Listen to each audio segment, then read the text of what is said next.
Ви не повірите, наскільки це смачно. Фенхель та апельсин – ідеальна пара.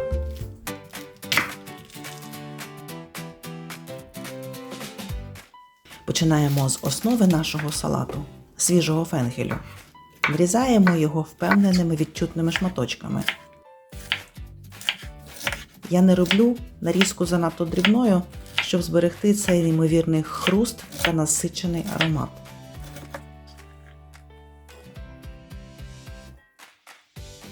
Тепер додаємо соковитий апельсин. Він – наш головний кольоровий акцент і джерело природної солодкості. Нарізаємо його зручними шматочками, щоб вони гармонійно поєднувалися з фенхелем.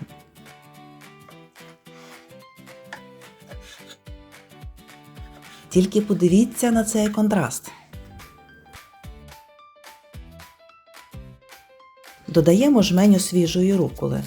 У поєднанні з фенхелем вона ідеально покращує травлення та дарує відчуття легкості на весь день.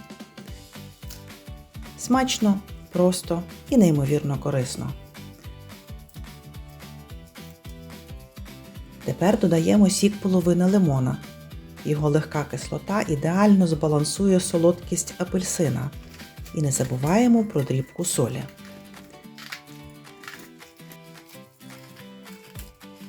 Додаємо ложку натурального меду та порцію якісної оливкової олії.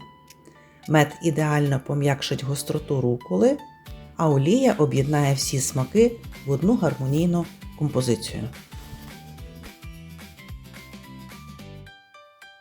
І нарешті фінальний акорд.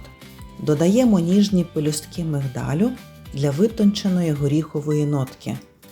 Тепер ретельно усе перемішуємо, щоб заправка огорнула кожен шматочок. Тільки погляньте, як апетитно та красиво це виглядає.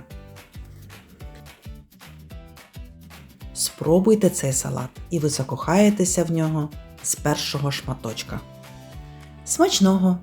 Підписуйтеся, щоб не пропустити нові смачні відкриття. До зустрічі!